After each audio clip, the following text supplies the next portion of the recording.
ഈശോ മിശിഹായ്ക്കും സ്തുതിയായിരിക്കട്ടെ. എൻ്റെ പേര് അന്ന. ഞാൻ കറുകുറ്റി പന്തക്കൽ മദർ തെരേസ ഇടവകയിൽ നിന്ന് വരുന്നു. ഞാൻ ഇവിടെ ഉടമ്പടി ഇരിക്കാൻ കാരണം എല്ലാവരുടെ പോലെ +2 കഴിഞ്ഞിട്ട് പുറത്തു പോയി പഠിക്കാനായിരുന്നു ആഗ്രഹം. അങ്ങനെ +2 ഇരിക്കുമ്പോൾ തന്നെ എനിക്ക് വെൽ പ്ലാനഡ് ആയിരുന്നു പുറത്തു പോയി പഠിക്കുന്നതിനെ കുറിച്ച്. അപ്പോൾ ഞാൻ +2 കൊറോണ സമയമായിരുന്നു 2022. അപ്പോൾ ഞാൻ +2 പഠിക്കുന്ന സമയത്ത് തന്നെ ഈ ജർമ്മൻ ലാംഗ്വേജിനെ കുറിച്ച് കേട്ടു. അങ്ങനെ ഞാൻ ജർമ്മനിക്ക് പോകാമെന്നുള്ള രീതിയിലായി. അങ്ങനെ പഠിക്കുന്ന സമയത്ത് തന്നെ ഞാനൊരു ഇൻസ്റ്റിറ്റ്യൂട്ടിൽ പോയി. ഞാനും എൻ്റെ മമ്മിയും കൂടി ഇൻസ്റ്റിറ്റ്യൂട്ടിൽ പോയി അവിടെ രജിസ്റ്റർ ചെയ്തു. ഞാൻ എൻ്റെ +2 എക്സാം കഴിഞ്ഞ 2 ദിവസം കഴിഞ്ഞപ്പോഴേക്കും ഞാൻ ആ അക്കാദമിയിൽ ജോയിൻ ചെയ്തു. ഞാൻ ജർമ്മൻ ലാംഗ്വേജ് പഠിക്കാൻ സ്റ്റാർട്ട് ചെയ്തു.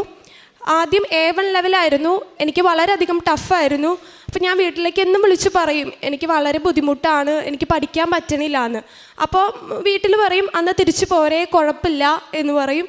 എന്നാലും ഞാൻ പറയും ഇത്രയും പൈസ അടച്ചതല്ലേ, ഞാൻ തിരിച്ചു വരുന്നില്ല, ഞാൻ പഠിച്ചോളാം, ഹാർഡ് വർക്ക് ചെയ്തോളാം എന്ന് പറയും. അങ്ങനെ പഠിച്ചു. B2 വരെ കംപ്ലീറ്റ് ചെയ്തു. ഞാൻ B2 പഠിക്കുന്ന സമയത്ത് തന്നെ ലീവ്, നമുക്ക് 2 ദിവസം ലീവ് ഉണ്ടാവുള്ളൂ. അപ്പോൾ വീട്ടിലേക്ക് വരുന്ന സമയത്ത് ഞാൻ ഒരു ഏജൻസി പോയി ഞാനും പപ്പയും അവിടെ പൈസ അടച്ചു. B2 well പ്ലാനഡാ. കോഴ്സ് കഴിഞ്ഞാൽ അപ്പം തന്നെ എക്സാം എഴുതാം, അപ്പം തന്നെ ഞാൻ പാസ്സാവും, അപ്പം തന്നെ പോകാമെന്നുള്ള രീതിയിലാണ് ഞാൻ നിൽക്കണേ. അങ്ങനെ ആ ഏജൻസി പോയി പൈസ കൊടുത്തു. ഞാനൊരു ഏപ്രിലാണ് പാസ് ഔട്ട് ആവണേ. അപ്പോൾ ആ സെപ്റ്റംബർ ഇൻടേക്ക് തന്നെ കയറിപ്പോവാം എന്ന രീതിയിലാണ്. അങ്ങനെ ഞാൻ B2 കംപ്ലീറ്റ് ചെയ്തു. ഞാൻ ഫസ്റ്റ് B2 3 മൊഡ്യൂൾ പാസ്സായി. എനിക്ക് B2-ൽ റൈറ്റിംഗ് മാത്രം ഇത്തിരി ടഫ് എന്ന് വെച്ച് കഴിഞ്ഞാൽ റൈറ്റിംഗ് എഴുതൂല, എനിക്ക് ഭയങ്കര മടിയാണ് റൈറ്റിംഗ് എഴുതാൻ. ബാക്കി 3 മൊഡ്യൂൾസും ഇവിടെ ഞാൻ സാക്ഷ്യം കേൾക്കുമ്പോൾ B2 പാസ്സാവാൻ വളരെയധികം ബുദ്ധിമുട്ടാണെന്ന് കേൾക്കണേ. പക്ഷെ എനിക്കങ്ങനെയല്ല, വളരെ ഈസി ആയിരുന്നു B2.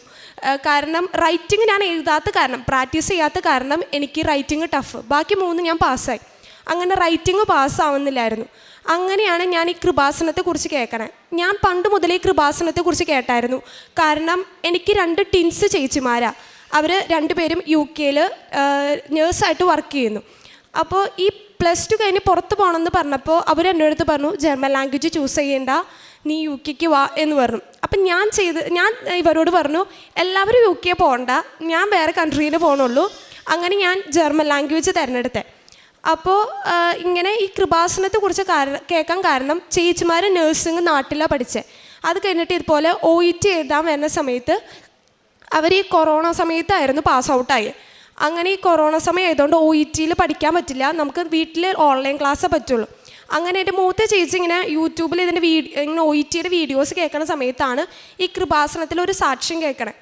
അങ്ങനെ ഈ സാക്ഷ്യം കേട്ടിട്ടാണ് എൻ്റെ മൂത്ത ചേച്ചിയും പപ്പയും കൂടി, ചേച്ചിമാർ 2 പേരും പപ്പയും കൂടിയാണ് ഈ കൃപാസനത്തിൽ ആദ്യമായിട്ട് എൻ്റെ വീട്ടിൽ നിന്ന് വരണേ.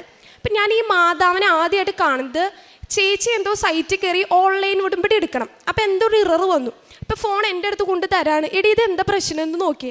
അപ്പം നമുക്കിത് ലോഡ് ചെയ്ത് വരുമ്പോൾ ആദ്യമായിട്ട് മാതാവിൻ്റെ ഒരു ഫോട്ടോ വരണേ. ഞാൻ കണ്ടപ്പോൾ എനിക്ക് ഭയങ്കര എക്സൈറ്റഡ് ആയി. കാരണം ആ മാതാവ് നമ്മളെ നോക്കുന്ന പോലെ എനിക്ക് തോന്നി. അങ്ങനെയാണ് ആദ്യമായിട്ട് ഈ മാതാവിൻ്റെ രൂപം ഞാൻ കാണുന്നത്. അങ്ങനെ ചേച്ചിമാർ പോയി ഉടമ്പടി എടുത്തു. അങ്ങനെ പിന്നെ രാവിലെ പ്രെയർ, വൈകിട്ട് പ്രെയർ, അങ്ങനെ ചേച്ചിമാർ UK-ക്ക് പോയി. അപ്പോൾ എനിക്ക് ഈ മാതാവിനെ കുറിച്ച് അറിയാം. ചേച്ചി ഇങ്ങനെ പ്രാർത്ഥിക്കുന്നതും സാക്ഷ്യം കേൾക്കുന്നതും ഒക്കെ ഞാൻ കേൾക്കുന്നുണ്ട്. എന്ന് വെച്ചാൽ മാതാവിന് വിശ്വാസമുണ്ട്, അത്രേ ഉള്ളൂ, അല്ലാണ്ട് പ്രാർത്ഥനയൊന്നുമില്ല. അപ്പോൾ ഞാൻ നല്ലപോലെ ഹാർഡ് വർക്ക് ചെയ്യണ കുട്ടിയാണ്. അങ്ങനെ ഞാൻ +1 പഠിക്കുന്ന സമയത്താണ് എൻ്റെ ചേച്ചിമാർ നേഴ്സിംഗ് തീരുന്നത്. അപ്പോൾ ആദ്യത്തെ എൻ്റെ അനുഭവം എന്ന് പറയുന്നത് മാതാവിൻ്റെ ഒരു ആദ്യത്തെ അനുഭവം, എനിക്ക് വലിയ വിശ്വാസമൊന്നുമില്ല. അപ്പോൾ ഈ ചേച്ചിയുടെ കയ്യിൽ കാശ് രൂപമുണ്ട്. അപ്പം ഞാൻ +1 എക്സാം എഴുതുന്ന സമയത്ത് കൊറോണ സമയമായ കാരണം ആദ്യമായിട്ട് ഞാൻ സ്കൂളിൽ പോയത് അഡ്മിഷൻ എടുക്കാനും അവസാനമായിട്ട് സ്കൂളിൽ പോയത് എക്സാം എഴുതാനാണ്, +1 മെയിൻ എക്സാം. അപ്പോൾ ഈ കോട്ടിൻ്റെ ഉള്ളിൽ ചേച്ചി കാശ് രൂപം വെച്ചിട്ടുണ്ട്. എൻ്റെ ഒരു ആദ്യത്തെ അനുഭവം കേട്ടോ. അപ്പം ഞാൻ നല്ലപോലെ പഠിക്കുന്ന കുട്ടിയാണ്, ഇരുന്ന് പഠിക്കും.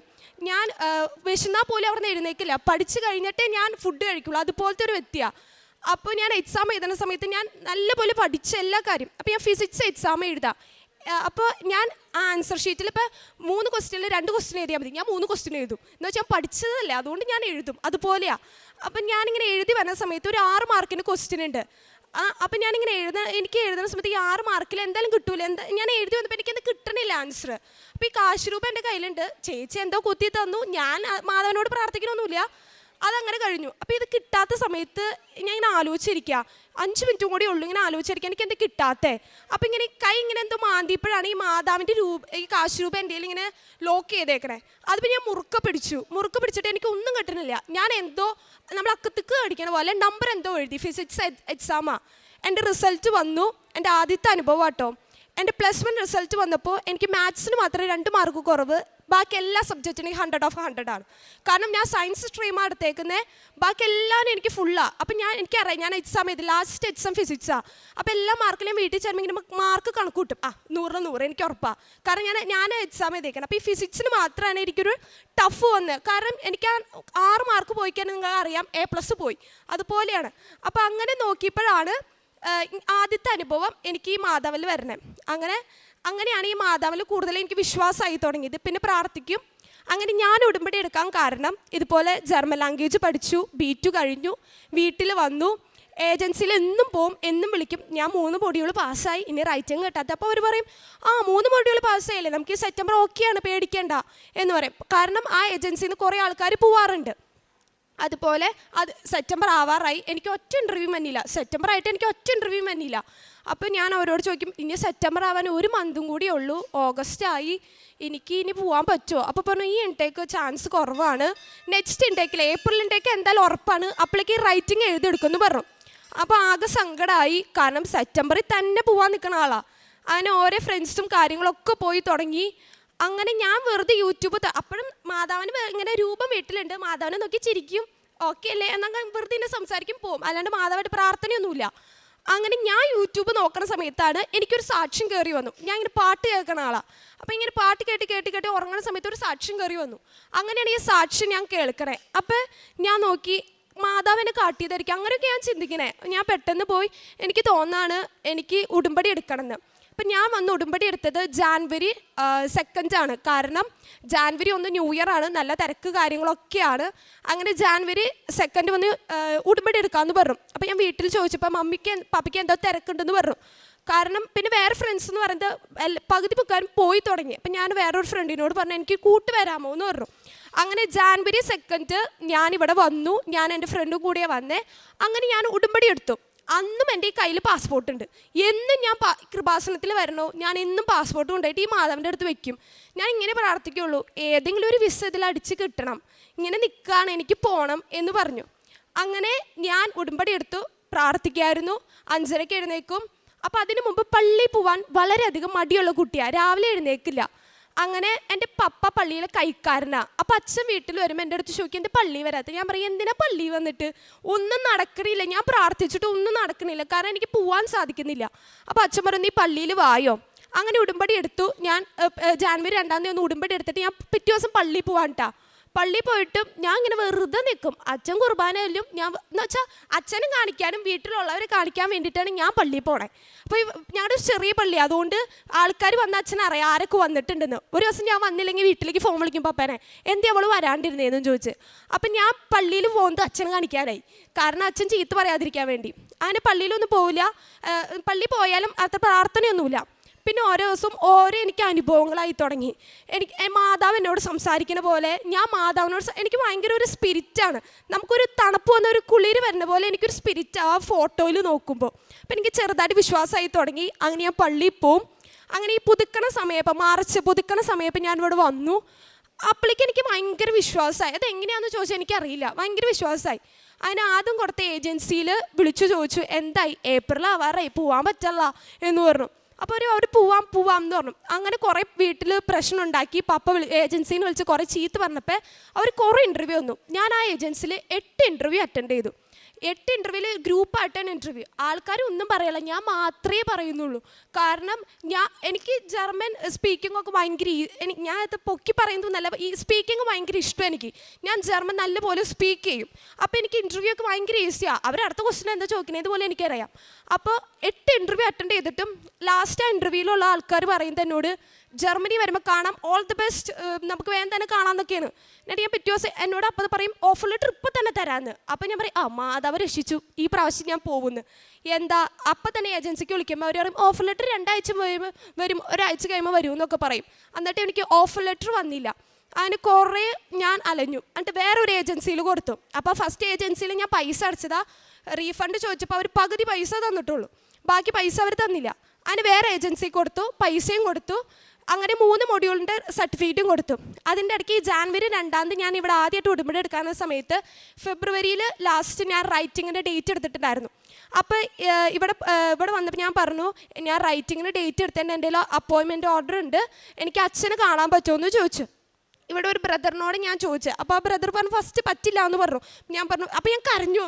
അപ്പോൾ ഞാൻ പറഞ്ഞു, ചേട്ടാ പ്ലീസ് ചേട്ടാ എനിക്ക് അച്ഛനെ ഒന്ന് കാണണം, ഞാൻ കുറേ പ്രാവശ്യമേ വരണു എന്നൊക്കെ പറഞ്ഞു. അങ്ങനെ അച്ഛനെ കാണാനൊരു അവസരം കിട്ടി, വൈകുന്നേരം കേട്ടോ. അത് കഴിഞ്ഞിട്ട് അച്ഛൻ പറഞ്ഞു റൈറ്റിംഗ് പാസ്സാവും, നീ പേടിക്കണ്ട എന്ന് പറഞ്ഞ് ഞാൻ ഫെബ്രുവരിയിൽ എഴുതിയ എക്സാം പാസ്സായി റൈറ്റിംഗ്. അപ്പോൾ 4 മൊഡ്യൂളും B2 എൻ്റെ കയ്യിൽ കിട്ടി. അപ്പോൾ B2 ഫുൾ പാസ്സായി. അപ്പോൾ ഏത് ഏജൻസി പോയാലും ഞാൻ B2 കംപ്ലീറ്റ് ചെയ്യും. അങ്ങനെ ഞാൻ വേറെ ഏജൻസി കൊടുത്തു, അവിടെയും പൈസ കൊടുത്തു. ഒരു 30,000 മേലെയാണ് നമ്മൾ ഏജൻസിയിൽ പൈസ കൊടുക്കണേ. അവിടെയും കൊടുത്തു കഴിഞ്ഞിട്ട് അവർ പറഞ്ഞു ഇപ്പം തന്നെ അടുത്ത മാസം തന്നെ പോകാമെന്ന്. അതുപോലെയായിരുന്നു. അവിടെയും കുറേ ഡിലേ, അവിടെയും ഇൻ്റർവ്യൂ അറ്റൻഡ് ചെയ്ത് തുടങ്ങി. എന്ത് ചെയ്താൽ പോകണില്ല. അപ്പം ഞാൻ +2 കഴിഞ്ഞിട്ട് ഇപ്പം 3 വർഷമായി, എനിക്ക് പോകാനേ സാധിക്കുന്നില്ല. അങ്ങനെയാണ് എൻ്റെ 2 ചേച്ചിമാർ ടിൻസാന്ന് പറഞ്ഞു. അവർക്ക് കല്യാണാലോചന വന്നു. അതിന് മാട്രിമോണിയിലിട്ട് കല്യാണം ഫിക്സ് ചെയ്തു. ഈ കല്യാണം ഫിക്സ് ചെയ്യുമ്പോൾ ഓരോ ആൾക്കാരും ചോദിക്കാൻ തുടങ്ങി. നമ്മുടെ കേസായിരിക്കുമല്ലോ കൂടുതലും ആൾക്കാർ ചോദിക്കുക, വീട്ടിൽ നിൽക്കുന്ന പിള്ളേരുടെ. അപ്പോൾ ചോദിച്ചു പോണില്ലേ. ഏറ്റവും അവസാനം എനിക്ക് പ്രാന്ത് പിടിച്ചു തുടങ്ങി. പള്ളിയിൽ പോയി കഴിഞ്ഞാൽ അവർ ചോദിക്കും, ഞാൻ പള്ളിയിൽ പോകുമ്പോൾ നല്ല കട്ടിയുള്ള ഷാൾ ഇട്ടിട്ട് പോണേ, എന്നിട്ട് കുർബാന കഴിഞ്ഞാലും തലേന്ന് ഷാൾ അയക്കില്ല. ഓരോ ആൻറ്റിമാർ വന്നിട്ട് ചോദിക്കും എന്തായി പോണില്ലേന്ന്. ഏറ്റവും അവസാനം ഞാൻ വീട്ടിൽ നിന്ന് ഇറങ്ങുമ്പോൾ പറയും ഞാൻ വേറെ പള്ളിയിൽ പോയിക്കോളാം, അല്ലെങ്കിൽ അമ്മ വീട്ടിൽ പോയിക്കോളാം, ഇപ്പുറത്തെ പള്ളിയിൽ പോയിക്കോളാം എന്ന് പറയും. അത്രയും ഫേസ് ചെയ്തിട്ടുണ്ട് കാര്യങ്ങളൊക്കെ. പിന്നെ ഒറ്റ ഫങ്ഷൻസിനും ഒന്നും പോവില്ല, അത്രയ്ക്കും സങ്കടമായി. കാരണം 3 വർഷമായി B2 കംപ്ലീറ്റ് ചെയ്തു. എൻ്റെ ഭാഗത്തൊരു മിസ്റ്റേക്ക് ഇല്ല. നമുക്ക് ചെയ്യാൻ പറ്റുന്നത് എക്സാം പാസ്സാവുക. ഞാൻ എക്സാം പാസ്സായി, എന്ത് ചെയ്താൽ പോകാൻ പറ്റില്ല. അപ്പം ഞാൻ എന്തെങ്കിലും പുറത്ത് പോകുമ്പോൾ എൻ്റെ പപ്പോടും മമ്മിയോടും ചോദിക്കുന്ന കേൾക്കാം, എൻ്റെ ഇളയെ കുറിച്ച് പോകാറായില്ലേ, കുറേ നാളായാലും വീട്ടിൽ നിൽക്കണു. പിന്നെ ഏറ്റവും സങ്കടമായത് എൻ്റെ വീട്ടിലൊരു ആൻറ്റി വന്നു, എൻ്റെ ഒരു കസിൻ ആൻറ്റി. അപ്പോൾ ഇങ്ങനെ വർത്താനം പറഞ്ഞപ്പോൾ എന്നോട് ചോദിക്കുക, കുറേ നാളായാലും വീട്ടിലിരിക്കുന്നത്, പോകാറായില്ലേ, ഈ തീറ്റും കൂടി മാത്രമേ ഉള്ളൂ. അത് കേട്ടപ്പോൾ എനിക്ക് അധികം സങ്കടമായി. അപ്പോൾ എനിക്ക് മാതാവിനുള്ള വിശ്വാസമൊക്കെ കുറഞ്ഞു. കാരണം എനിക്ക് മാത്രമേ ഉള്ളൂ പോകാൻ പറ്റാത്ത. ഞാൻ നോക്കുമ്പോൾ B2ൻ്റെ ഒരു മൊഡ്യൂൾ വെച്ച് സെയിം ഏജൻസി ഒരു മൊഡ്യൂൾ വെച്ച് എന്നെക്കാളും കഴിഞ്ഞ് പ്രോസസ്സിങ്ങിന് കൊടുത്ത കൊച്ചു പോലും പോവാണ്, എനിക്ക് പോകാൻ പറ്റില്ല. അങ്ങനെയാണ് എൻ്റെ 2 ചേച്ചിമാരുടെയും മാരേജ് ഫിക്സ് ചെയ്തു. അങ്ങനെ മൂത്ത ചേട്ടൻ എമർജൻസി കേസിന് വേണ്ടി നാട്ടിലേക്ക് വന്നു. അപ്പോൾ ചേട്ടൻ പോകാനായിട്ട് 2 ദിവസം മുമ്പ് എൻ്റെ അടുത്ത് ചോദിച്ചു എന്തായി പോണ കേസെന്ന്. അപ്പം ഞാൻ പറഞ്ഞു ഇങ്ങനെ ഡിലേ ആണ്, എനിക്ക് പോകാൻ പറ്റില്ല. എൻ്റെ എല്ലാ വിഷമങ്ങളും ഞാൻ ചേട്ടനോട് പറഞ്ഞു. അപ്പോൾ ചേട്ടൻ എന്നോട് പറഞ്ഞു നീ ഒന്ന് UK ട്രൈ. കാരണം 2 ചേച്ചിമാർ UK-യിലാണ്. ഇപ്പോൾ മാരേജ് ഫിക്സ് ചെയ്ത 2 ചേട്ടന്മാർ UK-യിലാണ്. എൻ്റെ മമ്മിക്ക് 4 ബ്രദേഴ്സാണ്, അവരും UK-യിലാണ്. അപ്പോൾ മിക്കവരും UK-യിലാണ്. അങ്ങനെയാണ് ഞാൻ UK-ക്ക് വേണ്ടെന്ന് വെച്ചത്. അപ്പം ഞാൻ പറഞ്ഞു എനിക്കറിയില്ല ചേട്ടൻ, ഇനി എന്തെങ്കിലും ചെയ്യാമെന്ന് പറഞ്ഞ് ചേട്ടൻ പറഞ്ഞു നമുക്കൊരു ഏജൻസിയിലൊക്കെ പോവാം. അങ്ങനെ UK-ക്ക് പോകാനുള്ള കാര്യങ്ങൾക്കായിട്ട് ഞാൻ ഏജൻസികൾ കയറാൻ തുടങ്ങി. ഞാനും ചേട്ടനും മമ്മിയും കൂടെ ഏജൻസി പോയി കാരണം 3 വർഷം എനിക്ക് ഗ്യാപ്പ് ഉണ്ട്. +2 കഴിഞ്ഞിട്ട് 3 വർഷം എന്ന് പറയുമ്പോൾ ഡിഗ്രി കോഴ്സ് ചെയ്തിട്ടില്ല. B2 ലാംഗ്വേജ് പഠിച്ചത് നമുക്കറിയാം. UK ചെന്നിട്ട് ഞാൻ പറയുകയാണ് ഞാൻ ജർമ്മനിക്ക് നോക്കിയെന്ന് പറഞ്ഞാൽ ആരെങ്കിലും അഡ്മിഷൻ തരൂ? ഇല്ല. അവർ പറയും ജർമ്മൻ ലാംഗ്വേജ് പഠിച്ചു. അപ്പോൾ അവർ ചിന്തിക്കുന്നത് ഇങ്ങനെയാണ്, UK വന്നിട്ട് UK എടുത്തിട്ട് വേറെ സ്ഥലത്ത് പോവില്ലേ, അതുപോലെ. അപ്പോൾ ഏജൻസിക്കാർ പറഞ്ഞു വല്ല കമ്പനിയിലും വർക്ക് ചെയ്തു എന്ന് കാണിക്കാമെന്ന് പറഞ്ഞു. +2 കഴിഞ്ഞിട്ട് ഏത് കമ്പനിയിൽ കിട്ടണേ, ഒരു ക്വാളിഫിക്കേഷനും ഇല്ല, 3 വർഷം ഗ്യാപ്പ്. അപ്പോൾ എനിക്ക് അപ്ലൈ ചെയ്യാൻ പറ്റുന്നത് 5 യൂണിവേഴ്സിറ്റിയാണ്. ഞാൻ പഠിക്കാൻ ഉദ്ദേശിക്കുന്നത് നഴ്സിംഗ് തന്നെയാണ്. അപ്പോൾ +2ൻ്റെ മാർക്ക് എന്ന് പറയുന്നത് എനിക്ക് 98% എബോണ്ട്, എന്തോ നിസ്സാരം എനിക്ക് കുറഞ്ഞിട്ടുള്ളൂ. അപ്പോൾ അത് വെച്ചായിരുന്നെങ്കിൽ 1 ഇയർ ഗ്യാപ്പ് ആയിരുന്നെങ്കിൽ അങ്ങനെ ചെയ്യായിരുന്നു. അങ്ങനെ അപ്ലൈ ചെയ്തു. ചേട്ടൻ തിരിച്ചു പോയി. അങ്ങനെ അപ്ലൈ ചെയ്ത് ആദ്യം എനിക്കൊരു ഓഫർ ഇൻ്റർവ്യൂവിനുള്ള ഇത് വന്നു UK-ന്ന്. അപ്പോൾ ജർമ്മനിയിൽ നിന്നുള്ള സാധനം ഇതിനൊന്ന് പയ്യെ ബാക്കൗട്ടായി. ജർമ്മനി വേണ്ട എന്നുള്ള രീതിയായി. കാരണം UK-യിൽ മെറിറ്റ്സ് ചേട്ടൻ കുറേ എനിക്ക് പറഞ്ഞു തന്നു. അങ്ങനെ ഞാൻ ആദ്യത്തെ യൂണിവേഴ്സിറ്റി വന്നു, ഇൻ്റർവ്യൂ നല്ല രീതിയിൽ ഞാൻ അപ്പോൾ ഭയങ്കര കോൺഫിഡൻ്റ് ആയിട്ട് ഇംഗ്ലീഷാണ് അതാണ് ഇതാന്നൊക്കെ പറഞ്ഞ് ഞാൻ ഇൻ്റർവ്യൂ അറ്റൻഡ് ചെയ്തു. ആദ്യം അവിടെ കയറിപ്പോൾ എൻ്റെ ചെവിട്ടിൽ ഭയങ്കര പുകയായിരുന്നു, സുസു എന്ന് മാത്രം ഞാൻ കേൾക്കുന്നുണ്ടായിരുന്നു. എന്നാലും ഭയങ്കര കോൺഫിഡൻറ്റ്. ഞാൻ ഇൻ്റർവ്യൂ അറ്റൻഡ് ചെയ്തപ്പോൾ എനിക്കൊന്നും മനസ്സിലായിട്ടില്ല. പക്ഷേ ഈ കയ്യിൽ മാതാവുണ്ട്, അപ്പോൾ എനിക്കറിയാം ഞാൻ പാസ്സാവും. പ്രാർത്ഥിക്കുന്നുണ്ട്, അപ്പോൾ ഞാൻ പാസ്സാവും. ഇൻ്റർവ്യൂ കഴിഞ്ഞു. 2 ആഴ്ചയായി 3 ആഴ്ചയായി യൂണിവേഴ്സിറ്റിയിൽ നിന്ന് ഒരു മെയിൽ പോലും വന്നില്ല. അത് കഴിഞ്ഞ് കഴിഞ്ഞിട്ട് ഞാൻ വേറൊരു ഏജൻസിയിൽ UK അപ്ലൈ ചെയ്തു. ഏജൻസി കയറുകയാണെങ്കിൽ അവിടുത്തെ ഫുൾ ബയോഡാറ്റയായി. എനിക്ക് തോന്നുന്നു എറണാകുളം ഡിസ്ട്രിക്റ്റിലെ എല്ലാ ഏജൻസിയും കയറി ഇറങ്ങിയിട്ടുണ്ട്, അവർക്ക് എന്നെ പരിചയമായി എന്ന് തോന്നുന്നു. അതുപോലെ അടുത്ത ഏജൻസിയിൽ UK അപ്ലൈ ചെയ്യാൻ കയറി. അങ്ങനെ ഒരു ഏജൻസി കയറി, അവരെനിക്ക് ഒരു 8 യൂണിവേഴ്സിറ്റിക്ക് ചെയ്തു തരാമെന്ന് പറഞ്ഞു. അങ്ങനെ ഞാൻ വീണ്ടും കൃപാസനത്ത് വന്നു. ഡിലേ ആണ്, വീട്ടിലിരുന്നിട്ടും തലയ്ക്ക് പ്രാന്ത് പിടിക്കാൻ നാട്ടുകാരും വീട്ടുകാരൊക്കെ ഭയങ്കര ഇതായി തുടങ്ങി. അങ്ങനെ ഞാൻ വീണ്ടും കൃപാസനത്ത് വന്നു പുതുക്കണ സമയത്ത് ഞാൻ ഇതിലെഴുതി, ജർമ്മനി വെട്ടിയിട്ട് ഞാൻ എഴുതി, എനിക്ക് പുറത്ത് പോകണം, ഏത് കൺട്രി ആയാലും കുഴപ്പമില്ല, എനിക്ക് പുറത്ത് പോകണം എന്ന് മാത്രമേ എഴുതി. അങ്ങനെ ഞാൻ ഇവിടുന്ന് പോയി. ഞാനൊരു 5 കെട്ട് പത്രം മേടിച്ചിട്ടുണ്ടായി. അപ്പോൾ കുറച്ച് തിരക്ക് കാര്യങ്ങളൊക്കെ ഉണ്ടായി. അത് കഴിഞ്ഞപ്പോൾ 2 മാസം കഴിഞ്ഞപ്പോൾ ഞാൻ ഈ പത്രം കൊടുക്കണേ. ഞാൻ ഇങ്ങനെ ഷെൽഫ് തുറക്കുമ്പോൾ ഈ പത്രം ഇരിക്കുന്ന കാണും. അപ്പോൾ നാളെ പോവാം, ഇച്ചിരി മടിയുള്ള കൂട്ടത്തിലാണ്. അങ്ങനെ ഒരു ദിവസം മെയ് 1st വീക്ക് ഞാൻ ഇതെടുത്ത് കൊരട്ടിപ്പള്ളി നിങ്ങൾ കേട്ടിട്ടുണ്ടാകും, കൊരട്ടിമുത്തിപ്പള്ളി, അവരുടെ വീടിൻ്റെ ആ പള്ളിയുടെ അടുത്താണ് എൻ്റെ വീട്. അങ്ങനെ ആ പള്ളിയിൽ ഉച്ച സമയത്ത് ഞാൻ നിന്ന് ആ വെയിലെത്തി 5 കെട്ട് പത്രവും കൊടുത്തു. അപ്പോൾ അവിടെ കൂടുതൽ ഹിന്ദുക്കളാണ്. അപ്പോൾ ഞാൻ പറഞ്ഞു ഇങ്ങനെ മാതാവാണ്, അങ്ങനെ കുറേ കാര്യങ്ങളൊക്കെ പറഞ്ഞു. അവിടെ നിന്ന് ഞാൻ ഇറങ്ങിക്കഴിഞ്ഞപ്പോൾ എനിക്കൊരു മെയിൽ വന്നേക്കാം. എനിക്ക് അപ്പോൾ വെയിലത്ത് ആയതുകൊണ്ട് ഫോൺ ചെക്ക് ചെയ്യാൻ പറ്റില്ല. അപ്പം ഞാൻ പള്ളിയുടെ ഉള്ളിൽ കയറിയോണ്ട് ചെക്ക് ചെയ്തപ്പോൾ ഒരു ഓഫർ ലെറ്റർ, ഒരു യൂണിവേഴ്സിറ്റിയുടെ ഓഫർ ലെറ്റർ. ഞാൻ ലണ്ടനിൽ നിന്ന് മാത്രമേ കണ്ടിട്ടുള്ളൂ, വേറെ ഒന്നും മനസ്സിലാപ്പിൻ്റെ ഓഫർ ലെറ്ററിന് കണ്ട്. അതിപ്പോൾ തന്നെ എന്നെ ഏജൻസി വിളിച്ചു, ഇങ്ങനെ ഓഫർ ലെറ്റർ വന്നിട്ടുണ്ട്. ഫസ്റ്റ് നമ്മൾ അപ്ലൈ ചെയ്യുമ്പോൾ നമുക്ക് ഇൻ്റർവ്യൂ വരാം, അത് കഴിഞ്ഞിട്ട് നമുക്ക് ഓഫർ ലെറ്റർ വരുള്ളൂ. എനിക്ക് നേരെ തിരിച്ചായിരുന്നു. ഫസ്റ്റ് ഓഫർ ലെറ്റർ വന്നു, എന്നിട്ട് അതിൽ പറഞ്ഞു കണ്ടീഷൻസ് ഓഫർ ലെറ്റർ എന്ന് പറയും. അതിൽ എനിക്ക് ഇൻ്റർവ്യൂ ആണ് ഫസ്റ്റ് പറഞ്ഞേക്കണേ. അപ്പോൾ ഇൻ്റർവ്യൂ ഉണ്ടെന്ന് പറഞ്ഞു. അപ്പോൾ എനിക്ക് ഭയങ്കര സന്തോഷമായി, കാരണം ഞാൻ പത്രം എടുത്ത് ഇറക്കി മാതാവിനെ കുറിച്ച് പറഞ്ഞപ്പോഴാണ് ഈ കൊന്ത എൻ്റെ കയ്യിൽ, ഒരു 3 വർഷമായിട്ട് ഈ കൊന്ത എൻ്റെ കയ്യിലുണ്ട്, ഈ കാശ് രൂപവും. ഞാൻ എവിടെ പോയാലും, ഈവൻ ഒരു സിനിമയ്ക്ക് പോയാലും എൻ്റെ ഈ പോക്കറ്റിലുണ്ടാവും. എവിടെ പോയാലും ഈ കൊന്ത കയ്യിൽ പിടിക്കും, അത്രയ്ക്കും ബല. അങ്ങനെ ഞാൻ ഇൻ്റർവ്യൂ സ്ലോട്ട് ചെയ്യണ സമയമായി. നമുക്ക് ആദ്യത്തെ ഇൻ്റർവ്യൂ എന്ന് പറയുമ്പോൾ നേഴ്സിംഗ് ഇൻ്റർവ്യൂ, ഹോസ്പിറ്റലിൽ നിന്നുള്ളത് നമുക്ക് തന്നെ ചൂസ് ചെയ്യാം. അപ്പം ഞാൻ വീട്ടിൽ വന്നു, ഞാൻ തനിച്ചിരുന്നു മാധവനോട് പ്രാർത്ഥിച്ചു. ലാസ്റ്റ് അറ്റംപ്റ്റാണ്, എനിക്ക് 3 വർഷം ഗ്യാപ്പ് ഉണ്ട്, ഇനി ഞാൻ പോവില്ല. അപ്പം എനിക്ക് മാതാവ് വിധിച്ചേക്കെന്ന് വെച്ചാൽ അപ്പം നാട്ടിൽ നിന്ന് പഠിക്കാനായിരിക്കും. പക്ഷെ എൻ്റെ ഒരു വലിയൊരു ആഗ്രഹമാണ് പുറത്ത് പോയി പഠിക്കണമെന്ന്. കാരണം അത്രയ്ക്കും ഞാൻ നല്ലപോലെ ഹാർഡ് വർക്ക് ചെയ്യുന്ന കുട്ടിയാണ്, അതുകൊണ്ട് എനിക്ക് പുറത്ത് പോയി സർവൈവ് ചെയ്യാം എന്നുള്ളൊരു കോൺഫിഡൻറ്റ് എൻ്റെ കയ്യിലുണ്ട്. അപ്പം ഞാൻ പറഞ്ഞു, മാതാവേ നീ എനിക്കൊരു ഡേറ്റ് കാട്ടണം, നമുക്കൊരു 5 ഡേറ്റ് കിട്ടുള്ളൂ. ഒരു ഡേറ്റ് കാട്ടും, ഈ എല്ലാ ഡേറ്റും ഞാൻ പേപ്പറിൽ കട്ട് ചെയ്ത് മാതാവിൻ്റെ അടുത്ത് വയ്ക്കും. എന്നിട്ട് ഇത് കുലുക്കിയിട്ട് ഞാൻ പറയും ഞാൻ കണ്ണടച്ചെടുക്കാൻ പോവാം, അതെൻ്റെ മാതാവ് എൻ്റെ കൂടെ എടുക്കുന്നതായിരിക്കണം എന്ന് പറഞ്ഞു. അങ്ങനെ ഒരു ഡേറ്റ് എടുത്തു. ഞാൻ ആ ഡേറ്റ് തന്നെ എൻ്റെ സൈറ്റിൽ കയറി ഞാൻ ബുക്ക് ചെയ്തു. അങ്ങനെ ഇവിടുത്തെ നാട്ടിലത്തെ ഒരു 2:30 സമയം, അപ്പോൾ അവിടെ ഒരു രാവിലെ 8 മണി, അങ്ങനെയാണ് ഞാൻ ഡേറ്റ് ചൂസ് ചെയ്യണം. ഇൻ്റർവ്യൂ എനിക്കിപ്പോൾ ഭയങ്കര പേടിയായി തുടങ്ങി. കാരണം ആദ്യത്തെ ഇൻ്റർവ്യൂവിൽ സുസൂന്ന് മാത്രമേ ഞാൻ കേട്ടുള്ളൂ. രണ്ടാമത്തെ ഇൻ്റർവ്യൂ ഇതുപോലെ തന്നെയാണെങ്കിൽ തീർന്നു. അങ്ങനെ ഞാൻ ഇൻ്റർവ്യൂ അറ്റൻഡ് ചെയ്തു. 4 പേര് എനിക്കുണ്ടായ, 3 പേര് എന്നെ വാച്ച് ചെയ്യാനും ഒരാൾ എനിക്ക് ക്വസ്റ്റ്യൻ ചോദിക്കാനും, ഇൻസ്ട്രക്ഷൻസും ക്വസ്റ്റ്യൻസും ചോദിക്കാനും. കാരണം ഹോസ്പിറ്റൽ ഇൻ്റർവ്യൂ ആണ്. അവരെന്തൊക്കെയോ ചോദിച്ചു. ഞാൻ പറയട്ടെ, എനിക്കിപ്പോഴും ഓർമ്മയില്ല ഞാൻ എന്താ ആൻസർ പറഞ്ഞതെന്ന്. തന്നെ പറഞ്ഞുകൊണ്ടിരിക്കുക, നമ്മൾ റേഡിയോ ഉണക്കി തന്നെ കേൾക്കില്ല, അതുപോലെ ഞാൻ തന്നെ പറഞ്ഞുകൊണ്ടിരിക്കുക. മമ്മിയും പപ്പയൊക്കെ കേൾക്കുക. അപ്പോൾ അവർ പറയാം എന്താ പറഞ്ഞതെന്ന് ഓർമ്മയില്ല. എനിക്ക് ഒന്നും ഓർമ്മയില്ല. 1 മണിക്കൂറിൻ്റെ ഇൻ്റർവ്യൂ തന്നെ അവർ നടത്തി.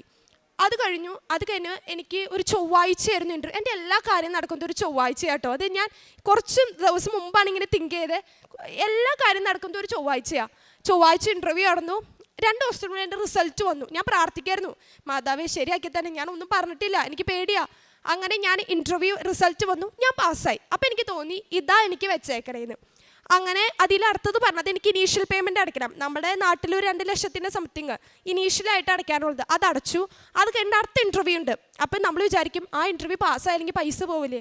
അതുപോലെ തന്നെ ഞാനും പൈസ പോയാൽ തീർന്നു. കാരണം ജർമ്മൻ ലാംഗ്വേജ് പഠിച്ചിറങ്ങി പിന്നെ ഒരു 6 ലക്ഷം രൂപ ആയിട്ടുണ്ട്. ഏജൻസിയിലായാലും അങ്ങനെ കുറേ ചിലവ് വന്നിട്ടുണ്ട്.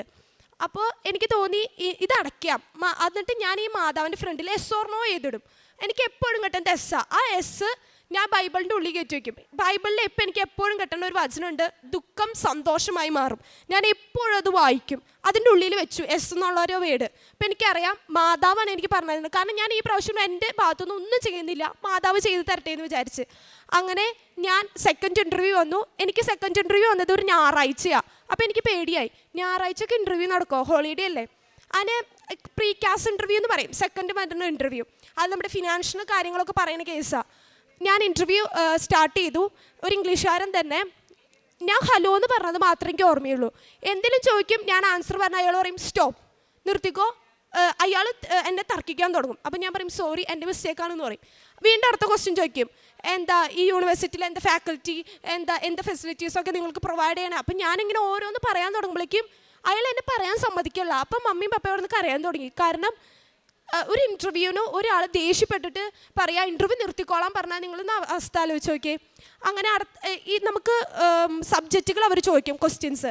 ഞാൻ സബ്ജക്റ്റിനെ കുറിച്ച് പറയുന്ന സമയത്ത് വരെ അറിയാം അത് താൻ പറയുന്നത് ഒക്കെ തെറ്റാ, താൻ പറയുന്നത് ഒന്നും ശരിയല്ല. എന്നിട്ട് അയാളുടെ സ്ക്രീൻ എനിക്ക് ഷെയർ ചെയ്തിട്ട് പറയാം ഈ ലിങ്ക് കണ്ടോ, ഇതൊക്കെ ഇരുന്ന് വായിക്കി.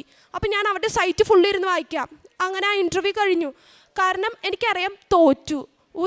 ഒരു ഇൻ്റർവ്യൂവിന് പോലും അങ്ങനെ ചെയ്യിക്കില്ല. അതും UK ഇൻ്റർവ്യൂവിൽ അങ്ങനെ ഒരിക്കലും ഉണ്ടാവില്ല. അപ്പം എനിക്ക് മനസ്സിലായി തോറ്റു. വീട്ടിൽ പറയാൻ നിന്നില്ല. കാരണം 2 ലക്ഷം രൂപ ഇനീഷ്യൽ പേയ്മെൻറ്റ് അടച്ചു. അപ്പോൾ ഇനി ഒന്നും ചെയ്യാൻ പറ്റില്ല.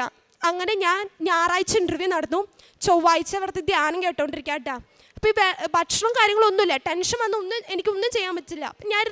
ഞാൻ എല്ലാ ചൊവ്വാഴ്ചയും ഉപവാസം എടുക്കും. രാവിലെ ഒന്നും കഴിക്കില്ല, ഉച്ചവരെ ഒന്നും കഴിക്കില്ല. മാതാവിനോട് പ്രാർത്ഥിക്കും. അങ്ങനെ ധ്യാനം കൂടുന്ന സമയത്ത് ഞാൻ പറഞ്ഞു, മാതാവേ എനിക്ക് ഈ ധ്യാനം തീർന്നയ്ക്ക് മുമ്പ് എനിക്ക് മെയിൽ വരണം, ഞാൻ ഈ പ്രീ ക്ലാസ് ഇൻ്റർവ്യൂ കഴിഞ്ഞു എന്ന് പറഞ്ഞു. കാരണം എൻ്റെ ടെൻഷൻ കണ്ടപ്പോൾ പാരൻസിന് മനസ്സിലായി ഇപ്പോൾ ഇൻ്റർവ്യൂ പാസ്സായിട്ടില്ല എന്ന്. അങ്ങനെ ആ ധ്യാനം വരുന്ന സമയത്ത് ഞാനൊന്ന് ഉറങ്ങിപ്പോയി കഴിഞ്ഞാൽ ഞാൻ കണ്ണുറന്ന് നോക്കിയപ്പോൾ എനിക്ക് മെയിലിൻ്റെ ചിഹ്നം വന്നേക്കാം. നോക്കുമ്പോൾ യൂണിവേഴ്സിറ്റി പ്രീ ക്ലാസ് ഇൻ്റർവ്യൂ നോക്കുമ്പോൾ ആ പ്രീ ക്ലാസ് ഇൻ്റർവ്യൂ ഞാൻ പാസ്സായി. അപ്പം തന്നെ ഞാൻ ഏജൻസിക്ക് വിളിച്ചു. അത് ഞാൻ ചോദിച്ചു എനിക്കൊരു മെയിൽ വന്നിട്ടുണ്ടല്ലോ എന്ന്. അപ്പോൾ പറയാം എൻ്റെ ദിവസം ഞായറാഴ്ച അറ്റൻഡ് ചെയ്ത എല്ലാ പിള്ളേരും പ്രീ ക്ലാസ് ഇൻ്റർവ്യൂ ഫെയിലാക്കി, ഞാൻ മാത്രമേ ജയിച്ചിട്ടുള്ളൂ എന്ന്. അപ്പോൾ എനിക്ക് മനസ്സിലായി ഉറപ്പ് എൻ്റെ മാതാവ് സംരക്ഷിച്ചിട്ടുണ്ട്. മാതാവും കൊണ്ട്. കാരണം ഒരു ഇൻ്റർവ്യൂവിന് ഒരു ക്വസ്റ്റ്യൻ ഞാനൊന്നും പറഞ്ഞിട്ടില്ല. ആകെ പറഞ്ഞത് ഹലോ എന്നാണ് ആദ്യത്തെ ഒരു വേർഡ്. ഞാൻ എന്താ പറയുമ്പോഴേക്കും സ്റ്റോപ്പ്, നിർത്തിക്കോ എന്നാണ് പറയുന്നത്. അങ്ങനെ പ്രീ ക്ലാസ് ഇൻ്റർവ്യൂ കഴിഞ്ഞു. അങ്ങനെ അത് കഴിഞ്ഞിട്ട് ഫിനാൻഷ്യൽ ഡോക്യുമെൻ്റ് വെക്കണം. എൻ്റെ യൂണിവേഴ്സിറ്റിയിൽ ഒരു വർഷം 18 ലക്ഷം രൂപയാണ്. അപ്പോൾ 50% നമ്മൾ ഇവിടുന്ന് അടയ്ക്കണം. അപ്പോൾ എനിക്ക് കിട്ടിയ യൂണിവേഴ്സിറ്റി എന്ന് പറഞ്ഞാൽ UK ടോപ്പ് റാങ്ക് വരുന്ന 2nd യൂണിവേഴ്സിറ്റിയാണ്, പ്രോപ്പർ ലണ്ടൻ. അപ്പം ഞാൻ നോക്കുമ്പോൾ എനിക്കൊക്കെ തന്നേക്കുന്നത് മെറിറ്റ്സാണ്. കാരണം UK വേറെ ഫ്രണ്ട്സൊക്കെ പോയിട്ടുണ്ട്. അവരെന്ന് പറയുന്നത് ഉള്ളേരിയ കാര്യങ്ങൾ ടോപ്പ് റാങ്ക് വരുന്ന യൂണിവേഴ്സിറ്റിയിൽ ഞാൻ നഴ്സിംഗ് പഠിക്കാൻ പോകുന്നത്. NHS കോഴ്സ് ചെയ്യുമ്പോൾ NHS പ്ലേസ്മെൻറ്റ്സ് കാര്യങ്ങളൊക്കെ. അപ്പോൾ ഞാൻ ഫിനാൻഷ്യൽ ഡോക്യുമെൻ്റ് വെക്കാനായിട്ട് എനിക്ക് ലോൺ വെക്കണം. അപ്പോൾ ലോൺ വെക്കാനായിട്ട് നിങ്ങൾക്കറിയാം 1 മാസം എടുക്കും ലോൺ. ഈ കൊന്ത എപ്പോഴും എൻ്റെ കയ്യിലുണ്ടോ. ഞാൻ ബാങ്കിൽ പോയി പ്രോപ്പർട്ടി വെക്കാമെന്ന് പറഞ്ഞു. പ്രോപ്പർട്ടി വെച്ചു. 2 ആഴ്ച എന്ന് പറയണ്ട, വേണമെങ്കിൽ 10 ഡേയ്സും കൊണ്ട് എനിക്ക് ലോൺ പാസ്സായി. ഏതെങ്കിലും ബാങ്കിൽ കേട്ടിട്ടുണ്ടോ 10 ഡേയ്സ് കൊണ്ട് ലോൺ പാസ്സാവാന്ന്? ലോൺ പാസ്സായി. കുറേ ഡോക്യുമെൻറ്റ്സ് നമ്മൾ വെക്കണം ലോൺ പാസ്സാവാൻ. ഞാൻ പോയിക്കഴിഞ്ഞാൽ ഇപ്പോൾ പറയും ഈ സ്റ്റേറ്റ്മെൻറ്റ് എടുക്കണം, ആ സ്റ്റേറ്റ്മെൻറ്റ് എടുക്കണം എന്ന് പറഞ്ഞാൽ പഞ്ചായത്തിൽ പോകണം, അവിടെ നിന്ന് പോകണം എന്നൊക്കെ പറഞ്ഞാൽ ഞാൻ പോവാ. എനിക്ക് പഞ്ചായത്തിൽ വെയിറ്റ് ചെയ്യേണ്ട ആവശ്യമൊന്നുമില്ല. 2 മിനിറ്റ് കഴിയുമ്പോഴേക്കും ഇന്ന് റെഡി ആയിട്ടുണ്ട് കേട്ടോ. അതുപോലെയാണ്. അപ്പോൾ എൻ്റെ പപ്പ എൻ്റെ കൂടെ ഉണ്ടാവും. അപ്പോൾ പപ്പ പറയും എന്തൊരു പെട്ടെന്നാണ് നടക്കണേ. കാരണം എൻ്റെ 2 ചേച്ചിമാരുടെ മാരേജ് ഈ 2 വീക്സിന് മുമ്പിൽ നടന്നുള്ളൂ. അപ്പോൾ അതിൻ്റെ തിരക്കുകളുണ്ട്. അവർ ട്വിൻസാണ്, ഒരുമിച്ചാണ്. അപ്പോൾ അതിൻ്റെ നിങ്ങൾക്കറിയാം അതിൻ്റെ ഫുൾ തിരക്കുകളായിരിക്കും. അങ്ങനെ അതിൻ്റെ ഇടയിൽ കൂടെയാണ് ഈ എൻ്റെ അഡ്മിഷൻ കാര്യം. അങ്ങനെ എല്ലാ കാര്യവും നടക്കും. അപ്പോൾ എൻ്റെ പപ്പ എന്നോട് ചോദിക്കും എന്തൊരു പെട്ടെന്ന് ഇത് നടക്കണേ. അപ്പോൾ ഞാൻ പറയും ഇങ്ങനെ കൈ തുറന്ന് കാട്ടും, കണ്ടോ ഇതാണ് എൻ്റെ കയ്യിലിരിക്കുന്ന സംഭവം, ഇത് നമ്മുടെ കൂടെ ഉണ്ടെങ്കിൽ എല്ലാം നടക്കും. അങ്ങനെ ഞാൻ ഫിനാൻഷ്യൽ ഡോക്യുമെൻ്റ് വെച്ചു. അങ്ങനെ വിസയ്ക്ക് വെച്ചു. ജൂലൈ 12 ഞാൻ വിസയ്ക്ക് വെച്ചത്. ഒരു വെള്ളിയാഴ്ച എനിക്ക് ചൊവ്വാഴ്ച മെസ്സേജ് വന്നേക്കുക. ശനി ഞായർ നമുക്ക് ഹോളിഡേ ആയിരിക്കും. ചൊവ്വാഴ്ച എനിക്ക് ജൂലൈ 13 എനിക്ക് മെസ്സേജ് വന്നേക്കുക എൻ്റെ വിസ അപ്രൂവ്ഡ് ആയിരുന്നു. അത് കഴിഞ്ഞ് ജൂലൈ 16 എൻ്റെ ഈ പാസ്പോർട്ട് എൻ്റെ കയ്യിൽ കിട്ടി. എനിക്ക് പിറ്റേ ദിവസം തന്നെ വന്ന് ഇവിടെ സാക്ഷ്യം പറയണമെന്നുണ്ടായി. കാരണം 2 ദിവസം കഴിയുമ്പോൾ എൻ്റെ ചേച്ചിയുടെ എൻഗേജ്മെൻ്റ് ആയിരുന്നു. അപ്പോൾ എനിക്ക് വരാൻ പറ്റിയില്ല. അങ്ങനെ ഓഗസ്റ്റ് ലാസ്റ്റ് ഓഗസ്റ്റ് 25 ഞാൻ അങ്ങനെ UK പോവാണ്. അപ്പോൾ ഈ സാധനം കൈ കിട്ടി. ഞാൻ ഇവിടെ വന്നപ്പോൾ ആദ്യമായിട്ട് മാധവനെ നോക്കാം സാധനം എൻ്റെ കൈ കിട്ടിയെന്ന്. കാരണം എന്തെങ്കിലും ഒരു വിസ അടിക്കാൻ ഞാൻ എന്തോരം ആഗ്രഹിച്ചിട്ടുണ്ടെന്ന് അറിയോ. കാരണം അത്രയും സങ്കടപ്പെട്ടിട്ടുണ്ട്. ഞാൻ ഭയങ്കര സ്മാർട്ടായിട്ടൊരു സ്റ്റുഡൻറ്റോ അല്ലെങ്കിൽ ഒരു കുട്ടിയായിരുന്നു. കാരണം അത് ഇപ്പോൾ ഒരു 3 വർഷം കൊണ്ട് ഞാൻ എല്ലാ കാര്യം പഠിച്ചു. അത്രയ്ക്ക് സങ്കടമായിരുന്നു. പപ്പോടും മമ്മിയോടും ഒക്കെ ഭയങ്കര ദേഷ്യപ്പെടാ. ചേച്ചിമാർ ഞാൻ വിളിക്കുക പോലും ഇല്ല. അപ്പോൾ ചേച്ചിമാർ എന്നെ വിളിച്ചിട്ട് പറയും സാരില്ലടി എല്ലാം ശരിയാവും. എൻ്റെ മൂത്ത ചേച്ചിയുണ്ട്, ഭയങ്കര സപ്പോർട്ടാണ്. ചേച്ചി മാതാവിൽ നല്ല വിശ്വസിക്കുന്ന ആൾ. പറയും എടി മാതാവിന് പ്ലാൻ ഉണ്ട്, മാതാവ് രക്ഷിക്കും. അപ്പോൾ ഞാൻ പറയും നിങ്ങൾക്ക് പറയാൻ എളുപ്പമാണ്, അത് എനിക്ക് വരുമ്പോഴല്ല എൻ്റെ അങ്ങനെ വരെ ഞാൻ പറഞ്ഞിട്ടുണ്ട്. ഏറ്റവും അവസാനം അങ്ങനെ യു കെക്ക് പോവാണ്. ചേച്ചിമാരുടെ അടുത്ത് നിന്ന് തന്നെ കുറച്ച് 1 മണിക്കൂറിൻ്റെ ഡിഫറൻസ് ഉള്ളൂ. അങ്ങനെ യു കെക്ക് പോവാണ്, നഴ്സിംഗ് പഠിക്കാൻ പോവാണ്. ഇതാണ് എൻ്റെ 1ാമത്തെ സാക്ഷ്യം. 2ാമത്തെ സാക്ഷ്യം എന്ന് പറയുന്നത് ഈ ജൂലൈ 21 ആയിരുന്നു എൻ്റെ 2 ചേച്ചിമാരുടെയും എൻഗേജ്മെൻറ്റ്. ചേച്ചിമാർ ടിൻസാണ്. അപ്പം നമുക്കറിയാം എൻ്റെ ഒരു സ്വാർത്ഥതയാണിത്. ഈ കല്യാണ സമയത്ത് നല്ല മഴയും കാര്യങ്ങളായിരുന്നു, വെള്ളമൊക്കെ പൊങ്ങി തുടങ്ങി. അപ്പോൾ എനിക്ക് തോന്നി ദൈവമേ മഴ പെയ്താൽ നമുക്കൊരു ഫംഗ്ഷൻ നടത്തുമ്പോൾ മഴ പെയ്താൽ ഒരു സുഖം ഉണ്ടാവില്ല. കാരണം വീട്ടിലന്ന് രാത്രി DJ പരിപാടി കാര്യങ്ങളൊക്കെ ഉണ്ട്. ഞായറാഴ്ചയാണ് എൻഗേജ്മെൻറ്റ്, വ്യാഴാഴ്ച തൊട്ട് വീട്ടിൽ ഫംഗ്ഷനാണ്. അപ്പോൾ ബുധനാഴ്ച വരെ നമ്മുടെ വിദ്യാഭ്യാസ സ്ഥാപനങ്ങൾക്കൊക്കെ അവധി പ്രഖ്യാപിച്ചു. എന്ന് വെച്ചാൽ അത്രയ്ക്കും മഴയാണ്. ഞാൻ തൃശ്ശൂർ ജില്ലയാണ്, അവിടെയൊക്കെ നല്ല മഴയാണ്. അപ്പം ഞാൻ വ്യാഴാഴ്ച രാവിലെ ഞാൻ ഉപ്പും തൈലും എടുത്ത് വീടിന് ചുറ്റും ഇട്ടു. എന്നിട്ട് ഞാൻ പറയായിരുന്നു മാതാവേ മഴ പെയ്യല്ലേ, കാരണം ഇരുണ്ട് മൂടി നിൽക്കുകയാണ് ആ സമയം. അപ്പം ഞാൻ ഇങ്ങനെ മാധവനോട് ഉപ്പിട്ട് ഇങ്ങനെ പ്രാർത്ഥിക്കും. പേടിച്ചിട്ട് അപ്പുറത്തെ വീട്ടിലൊക്കെ പന്തലിട്ടേക്കാം, ഭക്ഷണം കൊടുക്കണ്ടേ നമുക്ക്, അതുകൊണ്ട്. അപ്പം അത്രയ്ക്ക് നല്ല മഴയായിരുന്നു. എന്ന് വെച്ചാൽ ബാക്കിൽ അപ്പുറത്ത് പറമ്പൊക്കെ വെള്ളം നിറഞ്ഞേക്കാം. അപ്പോൾ ഒരു കല്യാണം ആയി കഴിയുമ്പോൾ നമുക്ക് ആ അറ്റ്മോസ്ഫിയർ കിട്ടുകയാണെങ്കിൽ മഴ പെയ്യരുതെന്ന് കുറേ പ്രാർത്ഥിച്ചു. അങ്ങനെ ഉപ്പൊക്കെ ഇട്ട് എൻ്റെ നെറ്റിയിൽ തന്നെ ഞാൻ തൈലം പൂശി. അങ്ങനെ എന്ന് ഞാൻ പറയട്ടെ, ഞാൻ ഒരു 5 മിനിറ്റ് വീണ്ടും അകത്ത് കയറിയിട്ട് ഞാൻ തിരിച്ചിറങ്ങുമ്പോൾ നല്ല വെയിലാണ്, സൂപ്പർ വെയിലാണ്. നമ്മൾ വിചാരിക്കും ഞാൻ നോണ എന്തെങ്കിലും പറയുന്നതായിരിക്കും, അങ്ങനെയല്ല, മൂടി നിൽക്കായിരുന്നു. നല്ല മഴ പെയ്യാനായിട്ട് നോക്കും, നല്ല വെയിൽ. അങ്ങനെ വ്യാഴാഴ്ച പരിപാടി നല്ലതായിരുന്നു. വെള്ളി ശനി ഞായർ അങ്ങനെ എൻഗേജ്മെൻറ്റ് കഴിഞ്ഞു. 2 ഞായറാഴ്ചകളിലായിരുന്നു ചേച്ചിമാരുടെ വെഡ്ഡിങ്ങും. അത് മഴയില്ലാണ്ട് നല്ല ഭംഗിയിൽ നടന്നു. ഇതെൻ്റെ 2ാമത്തെ സാക്ഷ്യം. പിന്നെ ഈ സമയത്തൊക്കെ ഞാൻ യൂസ് ചെയ്തത് അമ്മയുടെ ഉപ്പും തൈലായിരുന്നു. ഇൻ്റർവ്യൂ സമയത്തൊക്കെ ഞാൻ പറഞ്ഞില്ലേ, ഈ തൈല് ഞാൻ നെറ്റിയിൽ വരയ്ക്കും, എൻ്റെ നാക്കിൽ വരയ്ക്കും, ഈ രണ്ട് സൈഡിലും പറ്റും. ഈ ഫോണിന് അല്ലെങ്കിൽ ലാപ്ടോപ്പിന് ചുറ്റും ഞാൻ ഉപ്പിടും. അത് ഞാൻ ഇങ്ങനെ കുരിശ് വരയ്ക്കും. ഒക്കെ മാതാവിൻ്റെ കയ്യിലാണ്. ഇതാണ് എൻ്റെ സാക്ഷ്യം. ഞാൻ കൃപാസനത്ത് വന്ന എൻ്റെ ഒരു അനുഭവമാണ്. എനിക്ക് നിങ്ങളോട് പറയാനുള്ളത്, പ്രാർത്ഥിച്ചോ. എൻ്റെ പോലെ ഞാൻ ഇവിടെ നോക്കുമ്പോൾ കുറേ എല്ലാം സ്റ്റുഡൻസാണ് ഇതുപോലെ പുറത്തു പോകാൻ. ഞാൻ ഇതുപോലെ സാക്ഷ്യം കേട്ടിട്ട് ഞാൻ ഈ ഫ്രണ്ടിലിരിക്കും. ഞാനും പറയും എന്നാണാവോ ഈ റെഡ് കളർ സാധനം എനിക്ക് എപ്പോഴും ഒരു ഓർമ്മയാണ്. കാരണം മാതാവിൻ്റെ അടുത്ത് നിൽക്കണവർക്ക് ഈ സാക്ഷ്യം പറയാൻ പറ്റുള്ളൂ. എനിക്കറിയാം ഓരോരുത്തർ കണ്ണ് നിറയുണ്ട്. നിങ്ങൾ പ്രാർത്ഥിച്ചോ, ഉറപ്പാണ് മാതാവ് നടത്തി തരും. ഞാൻ എൻ്റെ ഒരു ഇത് പറയുകയാണെങ്കിൽ എനിക്ക് നടത്തി തരുന്നുണ്ടോ, അപ്പം നിങ്ങൾക്ക് നടത്തി തന്നിരിക്കും. പ്രാർത്ഥിച്ചോ. മാതാവിന് ഒരു പ്ലാൻ ഉണ്ട്. എന്ന് വെച്ചാൽ ഞാൻ എൻ്റെ ഫ്യൂച്ചർ വരെ പ്ലാൻ ചെയ്ത ആളാണ്. ജർമ്മനി പോവാം, 3 വർഷം കഴിയാം, വീട്ടിലേക്ക് ഇത്ര പൈസ അയക്കാം, സ്റ്റൈഫണ്ട് വെൽ പ്ലാൻഡാ. ഇപ്പം ഞാൻ നോക്കിയേ മാതാവ് എല്ലാം നല്ലതിനാണ്. കാരണം എൻ്റെ 2 ചേച്ചിമാർ അവിടെ ഉണ്ട്.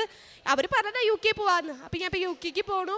അപ്പം എല്ലാവരും ഒരു ദൈവത്തിന് മാതാവിനൊരു നമ്മളെക്കുറിച്ചൊരു പദ്ധതി ഉണ്ട്. പ്രാർത്ഥിച്ചാൽ എന്തേലും കിട്ടും, വിശ്വാസം വേണം, അതിനനുസരിച്ച് ഇവിടുത്തെ പ്രവർത്തികളും ചെയ്യാം. ഞാൻ പിന്നെ കാരുണ്യ പ്രവർത്തികൾ എന്ന് പറയുന്നത് ഞാൻ പത്രം കൊടുക്കും, പിന്നെ ഞാൻ പാവപ്പെട്ടവരെ സഹായിക്കും. ഇങ്ങനെ പഴയ വസ്ത്രങ്ങളൊന്നുമല്ല, ഞാൻ പൈസ കൊടുക്കും. ഭക്ഷണം കൊടുക്കാമെന്ന് പറഞ്ഞാൽ അവിടെ ഞങ്ങളിങ്ങനെ കാറ്ററിങ്ങിൽ നിന്ന് മേടിച്ച് അങ്ങനെ ഭക്ഷണം കൊടുക്കാറുണ്ട്. അല്ലാണ്ട് പൊതിച്ചോറും അങ്ങനെ ചെയ്യാറില്ല. പൈസ കൊടുക്കും, പാവപ്പെട്ടവരെ സഹായിക്കും. ഇതൊക്കെയാണ് എൻ്റെ ഒരു അനുഭവം. ഇത്രയും ദൈവാനുഗ്രഹം തന്ന അമ്മ മാതാവിനും ഈശോയ്ക്കും ഒരുപാട് നന്ദി. ഈശോ മിശിഹായ്ക്കും സ്തുതിയായിരിക്കട്ടെ. സുഭാഷിതങ്ങൾ 16:1 നമ്മളിങ്ങനെ വായിക്കുന്നുണ്ട്, മനുഷ്യൻ പദ്ധതികൾ വിഭാവനം ചെയ്യുന്നു, അന്തിമ തീരുമാനം കർത്താവിൽ നിന്ന് വരുന്നു. പ്രഭാഷകൻ്റെ പുസ്തകം 51:9 നമ്മളിങ്ങനെ വായിക്കുന്നുണ്ട്, നിങ്ങളുടെ ഹൃദയം അവിടുത്തെ കരുണയിൽ ആഹ്ലാദിക്കട്ടെ. പ്രിയമുള്ളവരെ, ഈ അന്തിമ തീരുമാനവും കർത്താവിൻ്റെ കരുണയും കൃപയുമായിട്ട്, പ്രഭാഷകൻ്റെ പുസ്തകത്തിൽ പറയുന്ന കർത്താവിൻ്റെ കരുണയുമായിട്ട് കൃപയുമായിട്ട് വളരെയേറെ ബന്ധപ്പെട്ടിരിക്കുന്നു എന്നുള്ളതാണ്. നമ്മുടെ ജീവിതത്തിൽ നമ്മൾ ഒത്തിരിയേറെ കാര്യങ്ങൾ പ്ലാൻ ചെയ്യും, ഒത്തിരിയേറെ കാര്യങ്ങൾക്ക് വേണ്ടിയിട്ട് നമ്മൾ തീരുമാനമെടുക്കും. പക്ഷെ തിരിച്ചറിയുക, കർത്താവിൻ്റെ കരുണയും കൃപയും നമ്മളുടെ കൂടെ എന്ന് വരുന്നുവോ അന്നായിരിക്കും ഇതിന് നമുക്ക് അന്തിമമായിട്ടുള്ളൊരു തീരുമാനം കർത്താവ് തരുന്നത്. നമ്മളുടെ മുൻപിൽ അന്ന പൗളി എന്ന് പറയുന്ന സഹോദരിയാണ് തൻ്റെ ജീവിത സാക്ഷ്യം പങ്കുവെക്കുന്നത്. ഈ സഹോദരിയുടെ ജീവിതത്തിൽ ഓരോ കാര്യങ്ങളും പറയുമ്പോൾ ദൈവസ്നേഹം വിളിച്ചു പറയുന്നതായിട്ട് നമുക്ക് കാണുവാനായിട്ട് സാധിച്ചു എന്നുള്ളതാണ്. അതുപോലെ തന്നെ ഈ സഹോദരി പറഞ്ഞു, പുറത്തേക്ക് പോകുവാനായിട്ടുള്ള, ജർമ്മനിയിലേക്ക് പോകുവാനായിട്ടുള്ള എല്ലാ കാര്യങ്ങളും റെഡിയാക്കുവാനായിട്ട് ഓരോ പ്ലാനിങ്ങുമായിട്ട് നടന്നു. പക്ഷേ പരിശുദ്ധ അമ്മ ജീവിതത്തിൽ ഇടപെട്ടുകൊണ്ട് കർത്താവിൻ്റെ കരുണയും കൃപയും ചൊരിഞ്ഞപ്പോൾ ആ അന്തിമ തീരുമാനമെന്ന് പറയുന്നത് ദൈവത്തിൻ്റെ കരുണ വിളിച്ചു പറയുന്ന ഒന്നായിരുന്നു. കാരണം ഈ സഹോദരിക്ക് ഈ സഹോദരിയുടെ ബന്ധുക്കളുടെ കൂടെ തന്നെ നിൽക്കുവാനായിട്ടുള്ള വലിയ അനുഗ്രഹം അമ്മ കൊടുക്കുന്നു. അതുപോലെ തന്നെ ടോപ്പായിട്ടുള്ള യൂണിവേഴ്സിറ്റിയിൽ പഠിക്കുവാനായിട്ടുള്ള അവസരം പരിശുദ്ധ അമ്മ ഒരുക്കുന്നു. അപ്പോൾ നമ്മുടെ ഉടമ്പടി ജീവിതത്തിൽ ആയിരിക്കുന്ന ഒരു വ്യക്തി തിരിച്ചറിയേണ്ട ഏറ്റവും വലിയ കാര്യമെന്ന് പറയുന്നത് നമ്മൾ ഒത്തിരിയേറെ തീരുമാനങ്ങൾ എടുക്കും. പക്ഷേ കർത്താവിൻ്റെ കൃപയും കരുണയും നമ്മുടെ ജീവിതത്തിൽ ഉണ്ടാകണമെങ്കിൽ തിരിച്ചറിയുക, നമ്മുടെ ഉടമ്പടി ജീവിതം നമ്മൾ വിശ്വസ്തയോടുകൂടി മുന്നോട്ട് കൊണ്ടുപോകാനായിട്ട് പരിശ്രമിക്കണം. ഓരോ ദിവസവും നമ്മൾ നമ്മുടെ ഉടമ്പടി ജീവിതത്തിൽ നവീകരിക്കുവാനായിട്ട്, ഉടമ്പടി ജീവിതത്തിലേക്ക് വരുന്ന കുറവുകൾ, പോരായ്മകൾ, ബുദ്ധിമുട്ടുകൾ, ബലഹീനതകളൊക്കെ നമ്മൾ മാറ്റിയെടുക്കുവാനായിട്ട് നമ്മൾ പരിശ്രമിച്ചുകൊണ്ട് കർത്താവിൻ്റെ കൃപയിലും കരുണയിലും ആശ്രയിച്ചുകൊണ്ട് മുന്നോട്ട് പോകുമ്പോഴാണ് നമ്മളുടെ ജീവിതം വിജയിക്കുന്ന ജീവിതമായിട്ട് മാറുന്നത്. കർത്താവിൻ്റെ വലിയ ശക്തിയും കൃപയും കരുണയും ഒക്കെ നമ്മുടെ ജീവിതത്തിലേക്ക് കടന്നു വരുന്നത്. ഈ സഹോദരിയോട് ചേർന്ന് നിന്നുകൊണ്ട് നമുക്ക് ദൈവനാമത്തെ മഹത്വപ്പെടുത്താം. ഇരു കരങ്ങളും അടിച്ച് പരിശുദ്ധ അമ്മയ്ക്കും തിരുക്കുമാരനും നമുക്ക് നന്ദി പറയാം. അത്യപൂർവ ദൈവാനുഭവങ്ങൾ ഇനി നിങ്ങൾക്കും സ്വന്തം. ഈ യൂട്യൂബ് ചാനൽ ഇതുവരെ സബ്സ്ക്രൈബ് ചെയ്തിട്ടില്ലെങ്കിൽ ഇപ്പോൾ തന്നെ സബ്സ്ക്രൈബ് ചെയ്യുക. ഈ വീഡിയോ ഇപ്പോൾ തന്നെ നിങ്ങളുടെ സുഹൃത്തുക്കൾക്ക് ഷെയർ ചെയ്തുകൊണ്ട് കർത്താവിൻ്റെ പ്രേക്ഷിതരാകുക.